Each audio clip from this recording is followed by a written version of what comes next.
Excel की एक और अमेजिंग और पावरफुल वीडियो में आपका स्वागत है, जहां पर आज हम इस स्टेप बाय स्टेप सीखने वाले हैं कि हॉस्पिटल का पेशेंट डेटा एक्सेल में बिल्कुल प्रोफेशनल तरीके से हम कैसे मैनेज कर सकते हैं। अगर आप हॉस्पिटल में वर्क करते हो, क्या आपके पास हॉस्पिटल का डेटा आता है, तो ये वीडियो आपके लिए बहुत ही यूजफुल होने वाली है, क्योंकि मैं आपको पूरा प्रोसेस बिल्कुल सिंपल लैंग्वेज में समझाऊंगी। तो चलिए शुरू करते हैं स्टार्टिंग से। सबसे पहले हम यहाँ पर फर्स्ट रो के फर्स्ट कॉलम पर यहाँ पर हम लिखेंगे पेशेंट आईडी। इस तरह से पेशेंट आईडी एक यूनिक नंबर होता है, जैसे रोल नंबर होता है, बिल्कुल रोल नंबर की तरह होता है, जिससे हर पेशेंट को अलग अलग पहचान मिलती है। इससे हॉस्पिटल में कोई भी डुप्लीकेट रिकॉर्ड या फिर कंफ्यूजन नहीं होता है। अब हम टैब प्रेस करके कॉलम बी में जाएंगे। यहाँ पर हम लिखेंगे पेशेंट नेम। ये पेशेंट का असल नेम होता है और ये बिलिंग रिपोर्ट्स, डिस्चार्ज समरी सब में यूज होता है। अब हम कॉलम सी में जाएंगे। यहाँ पर हम लिखेंगे एज। एज हम इसलिए लिखते हैं क्योंकि मेडिकल रिपोर्ट्स के लिए ये बहुत ही इंपॉर्टेंट होता है, क्योंकि कई बार ट्रीटमेंट और मेडिसिन एज के हिसाब से चेंज होती है। अब हम कॉलम डी में जाएंगे। यहाँ पर हम लिखेंगे एडमिट डेट। एडमिट डेट से मतलब है कि ये वो दिन है जब पेशेंट हॉस्पिटल में एडमिट हुआ था। अब हम कॉलम ए में जाएंगे। यहाँ पर हम लिखेंगे वार्ड।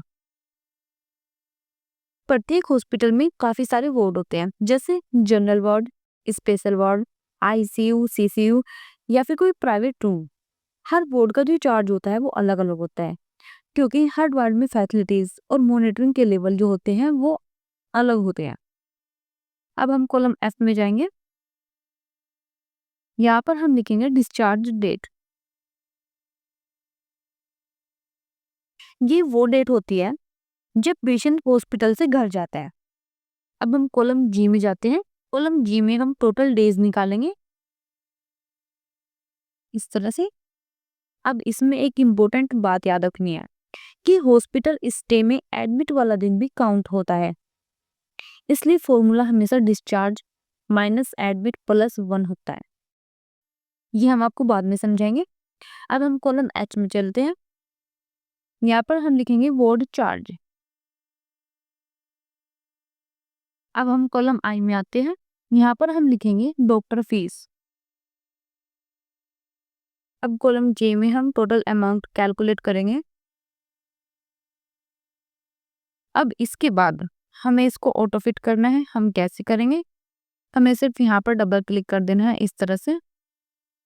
ये अपने आप एडजस्ट हो जाएंगे, इस तरह से।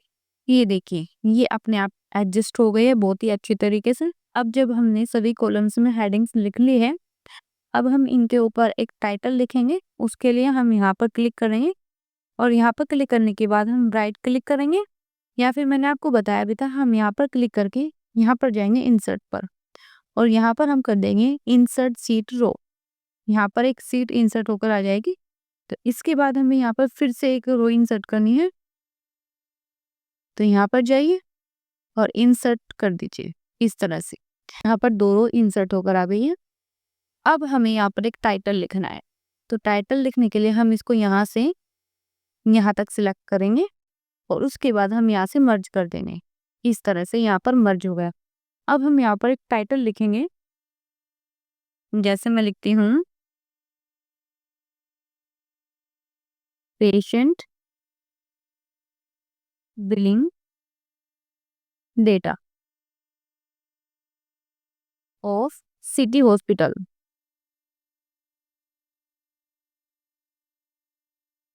इस तरह से हो गया। अब इसको हम थोड़ा बड़ा कर लेते हैं। यहाँ पर जाकर हम इसका टेक्स्ट जो है बड़ा कर लेते हैं। हम इसको बोल्ड कर लेते हैं, इस तरह से। अब हम इसको थोड़ा ऊपर कर लेते हैं, यहाँ पर। ये यहाँ पर सेंटर में आ गया है। इसी तरह यहाँ पर कॉलम्स में जितने भी हमने ये हेडिंग्स दी है, हम इनको भी बोल्ड कर लेते हैं। उसके लिए हम इसको सिलेक्ट करेंगे यहाँ से, इस तरह से, और यहाँ से बोल्ड कर लीजिए। बोल्ड करने के बाद हम इसका साइज जो है थोड़ा बड़ा कर लेते हैं, यहाँ से इतना। अब देखो यहाँ पर फिर से वही दिक्कत आ गई ये टेक्स्ट जो है ये थोड़ा छुप गया है। अब हम यहाँ पर क्लिक करके इनको फिर से एडजस्ट कर लेंगे। ये देखिए, अब हम यहाँ पर टाइटल में जो है थोड़ा कलर दे देंगे। जैसे मैं यहाँ पर दे देती हूँ, इस तरह से ये कलर दे दिया। इसी तरह से हम इस हेडिंग वाली रो में भी कलर दे देंगे, इस तरह से। अब इसके बाद मैं यहाँ पर पूरे टेबल में बॉर्डर लगा देती हूँ, जिससे ये दिखने में और भी अच्छा लगे और यहाँ पर आप अच्छे से डेटा फिल कर सकते हो। इस तरह से मैंने यहाँ पर इसको सिलेक्ट कर लिया और हम यहाँ पर जाएंगे और यहाँ से हम ऑल बॉर्डर्स कर देंगे। इस तरह से यहाँ पर बॉर्डर लगकर आ जाएगा। अब हम यहाँ पर डेटा फिल करना शुरू करते हैं, जिससे आपको रियल एग्जाम्पल के साथ सारी चीजें जो है क्लियर समझ आ जाएगी। तो चलिए शुरू करते हैं। हम यहाँ पर रो 4 में जाएंगे और यहाँ पर हम सबसे पहले लिखेंगे पेशेंट आईडी। जैसे मैं यहाँ पर लिखती हूँ HP 100। इस तरह से मैंने यहाँ पर पेशेंट आईडी दे दी। अब हम नेक्स्ट कॉलम में जाएंगे टैब प्रेस करके और यहाँ पर हम लिखेंगे पेशेंट का नाम। जैसे मैंने यहाँ पर लिख दिया अर्जुन। अब हम नेक्स्ट कॉलम में जाएंगे, यहाँ पर हम लिखेंगे एज। जैसे मैंने यहाँ पर एज कर दी इसकी 32। अब इसके बाद एडमिट डेट आती है कि वो पेशेंट जो है हॉस्पिटल में एडमिट कब हुआ था। तो मैं यहाँ पर लिख देती हूँ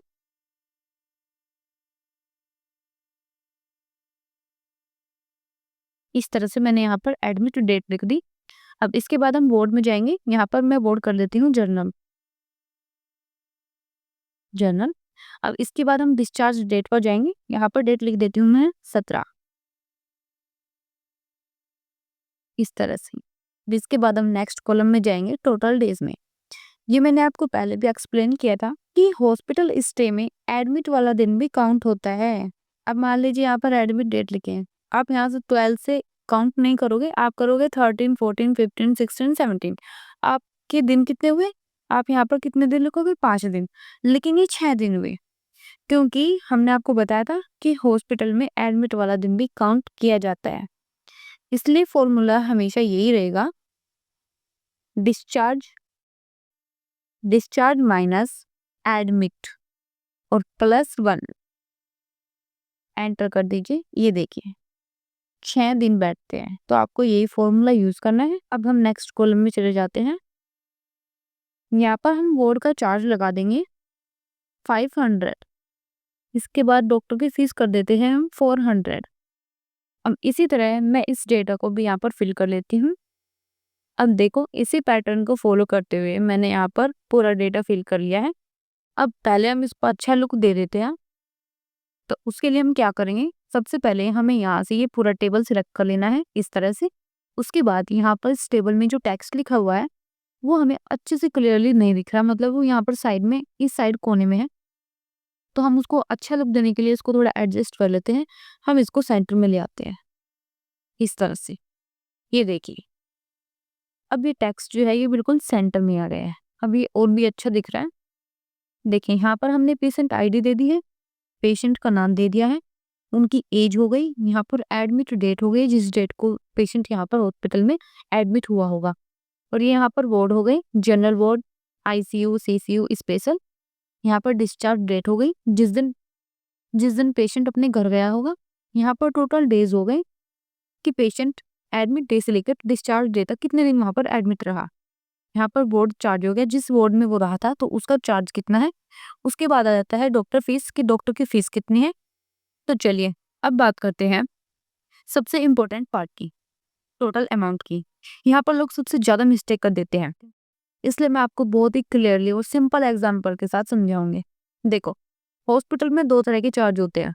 सबसे पहले होता है वार्ड चार्ज और उसके बाद दूसरा होता है डॉक्टर फीस। और ये दोनों ही चीज पर डे की लगती है। मतलब डॉक्टर की फीस जो होती है वो डेली काउंट होती है। मतलब अगर पेशेंट 4 दिन तक हॉस्पिटल में रहा तो डॉक्टर की फीस 4 दिन की काउंट होगी और बोर्ड चार्ज भी 4 दिन तक ही काउंट होगा। चलिए मैं आपको बताती हूँ बिलिंग निकालने का सबसे बेसिक रूल क्या होता है। पर डे का board charge plus per day doctor की फीस और 1 दिन का टोटल खर्चा, और फिर जितने दिन पेशेंट हॉस्पिटल में रहा उससे मल्टीप्लाई कर देते हैं। डॉक्टर फीस हो गई पर डे की और वार्ड चार्ज हो गया पर डे। और जितने दिन पेशेंट वहाँ पर रहा उससे मल्टीप्लाई। यानी पहले हम डेली चार्ज को ऐड करते हैं, फिर डे से मल्टीप्लाई कर देते हैं। एक्सेल में इसका सही फॉर्मूला क्या होता है मैं आपको दिखाती हूँ। Ward charge plus doctor fees and multiply 6 days.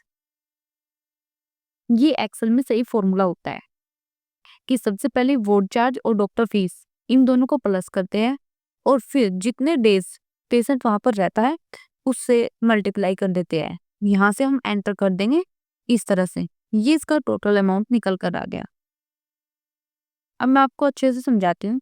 मान लीजिए वार्ड चार्ज हो गया 500 रुपये पर डे और डॉक्टर की फीस हो गई 400 रुपये पर डे और पेशेंट हॉस्पिटल में रहा 6 डेज। तो एक दिन का टोटल खर्चा कितना हो गया? एक दिन का टोटल खर्चा हो गया 900 और उसकी मल्टीप्लाई जब हम 6 दिन से करेंगे तो उसका टोटल अमाउंट हो गया 5400। तो ये करेक्ट बिलिंग है। लेकिन लोग गलती क्या करते हैं, वे फॉर्मूला गलत लगा देते हैं। मैं आपको दिखाती हूँ वो फॉर्मूला लगाएंगे। Ward charge multiply total days and plus doctor fees, ये फॉर्मूला लगाते हैं। लेकिन ये फॉर्मूला गलत होता है, हमारा सही आंसर नहीं आता। तो आपको ऐसा नहीं करना है, आपको फॉर्मूला को अच्छे से देखना है। ये फॉर्मूला बिल्कुल गलत है। सही फॉर्मूला होगा ward charge plus doctor fees and multiply total days. ये हमारा सही फॉर्मूला होगा। उसके बाद आप यहाँ पर क्लिक करके यहाँ पर डबल क्लिक कर दीजिए इस तरह से। इससे आपका टोटल बिल 100% करेक्ट निकल कर आ जाएगा।